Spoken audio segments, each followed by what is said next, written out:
Bonjour à tous, c'est Thomas Ludovox.fr, bienvenue dans ce Ludo Chrono. Aujourd'hui, je vais vous parler de Ouija. Ouija, c'est un jeu pour 3 à 5 joueurs qui peut se jouer à partir de 10 ans et pour des parties d'environ 15 minutes.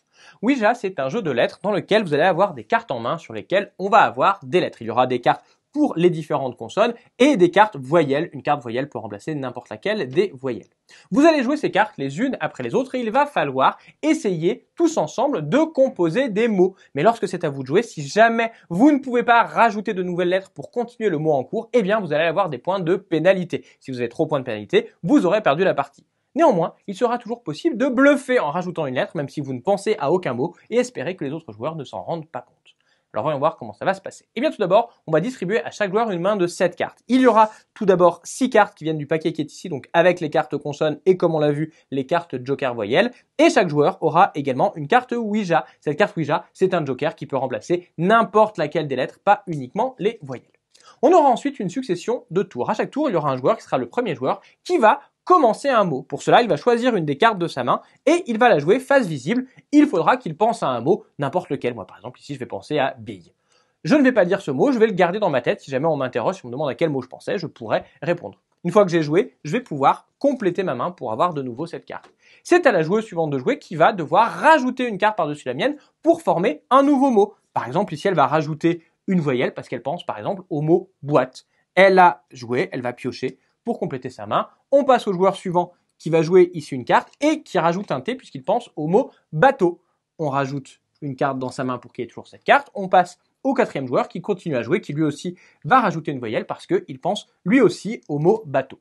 C'est de nouveau à moi de jouer et malheureusement pour moi, je n'arrive pas à penser au mot bateau, je n'arrive pas à voir quel mot je pourrais construire. Ah, si je me dis, tiens, je pourrais faire le mot bâtir. Ça tombe bien, je n'ai pas de R, mais j'ai toujours ma carte Ouija qui est un joker, je vais pouvoir la jouer ici.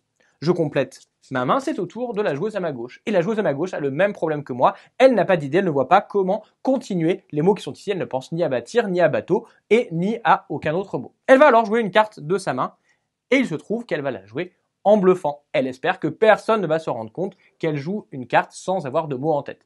Soit le joueur suivant continue à jouer, et dans ce cas-là, elle s'en est sortie, soit un joueur peut dire Ouija. Lorsque l'on dit Ouija à un joueur, eh bien c'est qu'on va parier sur le fait qu'il bluffe. Si jamais le joueur ne pensait à aucun mot, eh bien dans ce cas-là, il va avoir un point de pénalité en tournant la carte qui est ici pour indiquer qu'il a pris un point de pénalité.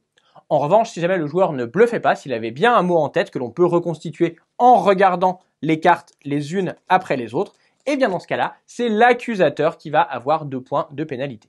Il est également à noter que si jamais à notre tour on n'a vraiment aucune idée et qu'on ne se sent pas de bluffer, dans ce cas-là on peut tout simplement dire je n'ai pas de carte à rajouter et prendre immédiatement le point de pénalité. Dans tous les cas, lorsqu'un joueur a bluffé ou bien il a indiqué qu'il ne pouvait pas continuer, la manche s'arrête, on va défausser toutes les cartes, mais les joueurs qui ont joué leur carte Ouija vont la récupérer. On fait passer le marqueur premier joueur au joueur suivant et on passe au tour suivant. Alors il est à noter que l'on peut faire tous les mots que l'on souhaite, on peut tout à fait conjuguer des mots, les mettre au pluriel, au féminin, on ne peut néanmoins pas utiliser ni de noms propres ni d'acronymes.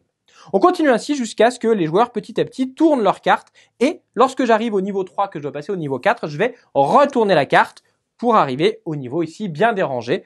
Je continue jusqu'à arriver au niveau 6, si jamais j'ai pris 6 points de pénalité, la partie s'arrête, j'ai perdu et c'est le joueur qui aura le moins de points de pénalité qui sera alors le gagnant.